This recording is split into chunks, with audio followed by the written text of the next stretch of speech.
사통팔달 지하철 시대가 열린다. 바로 부천의 기대인데요. 대장 신도시가 조성되고 있고 또 지하철 완공으로 서부권의 교통 요충지로 부상할 전망입니다. 부천 지하철 시대 더 깊이 들여다보죠. 서영석 더불어민주당 의원 모셨습니다. 의원님 어서 오십시오. 네, 반갑습니다. 예, 대곡 소사선 또 일산 연장 구간이 기존 예정 노선과 함께 내년 1월에 동시 개통한다는 소식이 지난 7월 중순에 나왔는데 이미 1년 넘게 공사 기간이 사실 좀 지연된 상황이어서 걱정이 큽니다. 그런데 국토교통부가 지자체와 협의했던 대곡 소사선 부천 구간 소사역에서 원종역 선개통은 무산될 거란 얘기도 있는데요. 글쎄요, 뭐 어떤 문제라도 생긴 겁니까? 그래서 주민들이 왜 준공해놓고 개통을 안 하냐, 예. 또 언제 개통할 거냐 이렇게 문의가 빗발치고 있습니다. 저로서도 상당히 안타깝게 생각을 하고, 그런데 이렇게 늦어진 이유 중에 하나는 크게는 그 한강 하저 터널 공사 때문에 좀 늦어졌고요. 네. 다른 하나는 김포공항역의 허브화 때문에 연결 통로를 만들면서 전체 노선의 공사 기간이 좀 지연되게 됐습니다. 그래서 이제 기준공이 된 소사역과 원종역 사이는 부분 개통이라도 먼저 개통을 하자 이렇게 추진을 하고 있었는데 원시에서 소사까지 오는 그 철도의 신호체계하고 소사에서 대구까지 가는 철도의 신호체계가 좀 다른 상이한 점이 있습니다. 그래서 네. 서로 그 신호체계를 이렇게 일치시키려다 보니까 이것이 자꾸 오류를 발생하고 있어서 이 문제가 해결이 좀 안 돼서 지연되고 있습니다. 그래서 거기다가 이제 코로나19 영향으로 인해서 차량 제작의 납품이 좀 지연이 되고 네. 또 기관사 부족 문제가 있어서 지연이 되게 됐는데 하루라도 빨리 개통을 하는 게 물론 필요할 텐데 그것보다 더 중요한 것은 안전하게 만드는 것이 더 중요하다. 그렇죠. 이렇게 생각해서 주민들이 잘 이해하실 거라고 생각을 하고요. 그렇지만 이미 많이 늦었지만 올해 안에는 반드시 선개통을 하고 그리고 내년에 전체 개통이 차질 없이 진행될 수 있도록 해야겠다 이렇게 생각을 하고 있고 그래서 국토부하고 철도공단 그리고 관계부처와 함께 열심히 추진하고 있습니다. 네, 학수고대에 하는 시민들은 이해하지만 또 안전이 중요하니까 확실하게 해놓고 출발을 해야 되겠죠. 대곡 소사선이 개통이 되면 어떤 기대 효과들이 있습니까? 네, 우선 뭐 지역 주민들에게 편리한 교통수단이 생긴다는 것은 매우 중요한 일이라고 생각하고 출퇴근에 교통 편의가 제공되는 것은 물론이고 이게 특히 대곡 소사선은 이게 환승 연계철도가 많거든요. 그래서 가깝게는 원종역에서 대장 홍대선과 연결되고 네. 또 종합운동장역에서 7호선, 소사역에서 1호선, 또 대곡역에서 3호선, 김포공항에서 5호선, 7호선, 공항철도 이렇게 연계되기 때문에 실제로 서부 수도권을 비롯해서 사통팔달로 연결될 수 있는 그런 편리한 교통 시대가 열린다라는 것이고 다른 하나는 이게 이제 서해선과 연결이 되기 때문에 우리 대한민국의 서부 철도길을 만드는 그런 일이거든요. 네. 그렇게 되면은 통일 시대에 이제 저로서는 이게 원종역에서 신우주를 거쳐 가지고 실크로드를 타고 포르투갈의 이렇게 리스본까지 가는 그런 예. 꿈을 꾸고 있습니다. 그래서 이게 남북 간의 이렇게 철도 수송 체계에 매우 중요한 그런 근간이 되는 그런 철도가 될 것 같습니다. 예. 대곡 소사선과 함께 기대를 모은 것 조금 전에 잠시 언급을 해 주셨는데 바로 대장 홍대선입니다. 이것도 한 2030년, 31년 정도 목표로 추진이 되고 있는 거죠? 네. 네. 제가 확실하게 추진을 하고 있습니다. 근데 앞으로 진행되는 몇 가지 단계가 있긴 한데 예. 원래는 그 대장 홍대선이 원종 홍대선으로 추진이 됐는데 네. 제3차 국가철도망 계획에 추진이 됐다가 제가 21대 국회의원이 돼서 서부광역철도 국회의원 모임을 구성을 해가지고 4차 국가철도망 계획에 대장 홍대선으로 노선을 변경하고 연장을 시켰습니다. 예. 그래서 이제 얼마 전에 제3자 공고안이 심의 의결되어서 앞으로 진행될 것은 우선 협상 대상자 선정을 하고 그다음에 협상 및 실시 협약 체계를 하고 착공에 이르는 예정인데 한 2025년 1분기면은 착공에 들어갈 수 있지 않을까 이렇게 얘기는 하고 있습니다. 예. 대장 홍대선 위에서 많이 서영석 의원께서 애써주셨는데 일단 뭐 첫 삽을 뜨면 기대 효과가 여러 가지 있을 것 같습니다. 어떤 효과들 기대가 됩니까? 대장 홍대에서는 우선 부천의 새로운 동력이 될 것으로 보고 있고요. 특히 GTX-B, GTX-D 그리고 좀 전에 얘기했던 소사대곡선하고 연계가 되기 때문에 네네. 부천의 교통망에 획기적인 전환점을 만들어낼 거다 이렇게 생각이 됩니다. 그리고 아울러서 이제 앞으로 예정된 대장 신도시 개발이 완료되면 그 늘어나는 교통 수요를 충족시켜야 되고 교통의 어떤 핵심적 교통수단이 될 것이다 이렇게 생각을 하고 있습니다.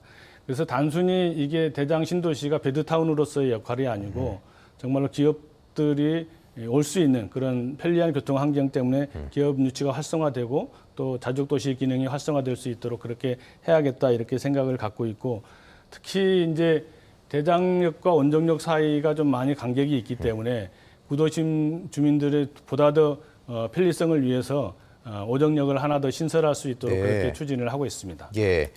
뭐 대장 홍대선이 운영이 시작되면 민자 철도사업 최초로 요즘은 요금이 거의 똑같잖아요. 근데 이용 거리에 따라서 멀리 가면 좀 더 내고 짧게 이용하면 짧게 내는 이용 거리 비례 방식이 도입된다는데 이게 좀 획기적인 것 같아요. 예, 그 말 그대로 이제 요금을 이용 거리에 비례해서 내는 방식인데 예. 예, 특히 이번 그 대장 홍대선의 사업 방식은 이게 BTO, BTL 방식이라는 민간 투자 사업을 그렇게 진행을 하고 있는 특징을 갖고 있어서 특히 요금 체계 자체도 이용거리 비례 방식으로 진행을 하게 된 네. 그런 방식을 도입을 했습니다. 그래서 환승 수요가 많은 대장 홍대선의 경우에 어떤 특징을 감안해서 만든 거긴 하지만 네. 이용자가 짧은 거리를 이용할 경우에는 지금보다는 훨씬 더 기존 요금보다 저렴하게 이용할 수 있는 편리성이 있지 않을까 이렇게 생각하고 있습니다. 예, 각각의 장점을 합친 그런 요금 체계인데 이번에는 국회 상임위 얘기 좀 해보겠습니다. 보건복지위원회 소속이신데요. 네. 우선 윤석열 정부의 과학 방역 그리고 표적 방역에 대한 견해 듣고 싶습니다. 일단 뭐 거리두기는 해제가 됐기 때문에 참 중요하거든요, 지금요. 그렇죠. 예. 방역에는 뭐 여야가 있을 수 없다고 생각이 되고요. 네.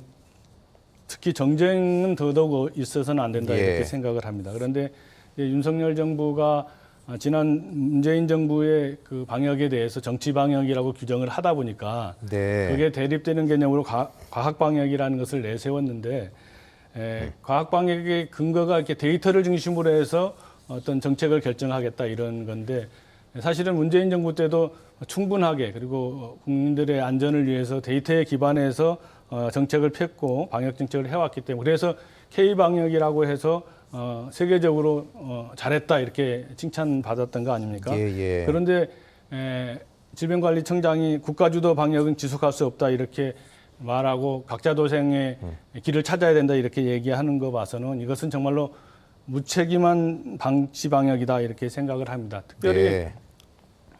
좀 감소되긴 했습니다만은 무증상자에 대한 검사비를 어떤 본인 부담으로 돌리고 또 격리자에 대해서 생활안정 지원금이나 재택치료비 같은 것도 축소하고 그리고 유급병가를 줘서 좀 충분하게 쉴 수 있도록 해야 되는데 그 대상도 축소하고 이렇게 국가가 져야 될 책임을 좀 회피하고 있다 이런 생각을 갖고 있습니다.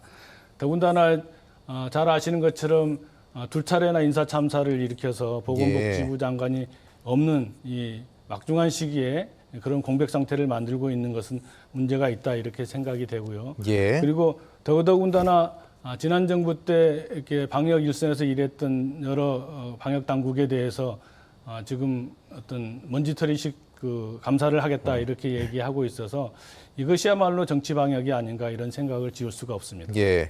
좀 전에 잠시 언급하셨던 질병관리청장 백경란 청장인데 지금 뭐 의원께서 청장이 인사청문회 대상이었으면 이 자리에 앉지도 못했다. 바이오 주식을 갖고 있는 것 때문에 논란이 그렇습니다. 됐잖아요. 국민 눈높이에 맞냐고 보냐 이렇게 좀 몰아붙이셨습니다. 저도 그때 잘 봤는데 글쎄요. 소액이라고 백경란 청장 해명했는데 이 부분에 대해서는 어떤 견해십니까? 그 백 청장이 대학 교수 신분으로 이렇게 예방 접종하고 감염병, 백신 이런 것에 5군데 정도 그 자문위원회 활동을 했거든요. 근데 자문위원회 활동을 하게 되면 이게 본인을 비롯해서 직계 가족도 그 어떤 부당한 정보를 이용할 수 있기 때문에 이해 충돌에 해당되는 기업 주식을 갖지 못하도록 그렇게 되어 있거든요. 네. 그런데 바이오 주식을 당시에도 갖고 있었고 또 그런 거에 대한 문제의식을 갖고 있지 않다는 것 자체가 윤리의식이나 또 도덕성에 큰 문제가 있지 않나 이렇게 생각이 됩니다. 더군다나 백 청장의 경우는 윤석열 정부 인수위 과정에서 실제로 제약과 바이오 국정과제에 대해서 주도를 했고 또 질병관리청이라고 하는 거는 어떤 국가감염병 위기 대응이나 또 어떤 진단기술 개발 그리고 신약 개발 사업과 같은 것에 직결되어 있는 부처거든요. 예. 그렇기 때문에 청장이 되고 나서도 몇 달간 계속 보유하고 있었다는 것은 어떤 도덕성이나 윤리의식에 매우 문제가 있다 이렇게 생각이 되고 지금 말씀하신 것처럼 뭐 소액이다. 일부 주식을 팔았다. 또 뭐 인사혁신처에 공직자로서 자격이 있는지 검증하고 있다. 이렇게 얘기하는 것 자체가 정말로 무책임한 어떤 변명에 불과하다. 이렇게 생각을 합니다. 네. 한 달 아프면 이제 국정감사입니다. 보건복지비 현안 좀 궁금하고요. 사실 뭐 시간이 워낙 한정돼 있고 현안이 많기 때문에 겉핥기식 어쩔 수가 없습니다. 어떻게 준비하고 계십니까?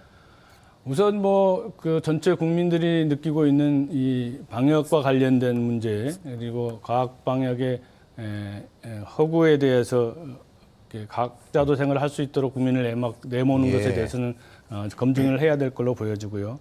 그리고 특별히 이제 우리 사회가 저출산 고령화 그리고 인구 감소하고 지방 소멸의 문제가 심각한데 지금 윤석열 정부가 이렇게 복지 재정을 매우 줄이려고 하는 그런 태도를 보이고 있기 때문에 여기에 대한 문제의식을 지적해야겠다 이런 생각을 갖고 있습니다. 그리고 혁신과 규제 완화라고 하는 미명 아래 이렇게 실제로 국민의 안전에 위해를 끼칠 수 있는 것들에 대한 정책이 추진되고 있는 것들에 대해서도 면밀하게 검토하고 감시하도록 그렇게 할 생각을 갖고 있습니다. 예, 최근 국회에서 아토피 관련 토론회였었어요. 사실 집안마다 아토피 환자 한두 명씩 다 있는데 국회에서 좀 참신했거든요. 치료 사각지대라는 말씀하시는데 어떤 내용입니까? 이 당시 토론회 때 이제 전문가하고 정부 또 환자 단체들이 많이 참석을 했는데, 예.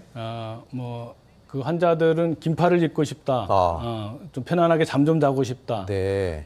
그리고 이게 이 병 때문에 죽지는 않지만 죽고 싶은 그런 질환이다 이렇게 얘기하면서 사실은 최근에 제가 토론회 한 것 중에서 눈물 토론회로 이렇게 장식을 했는데.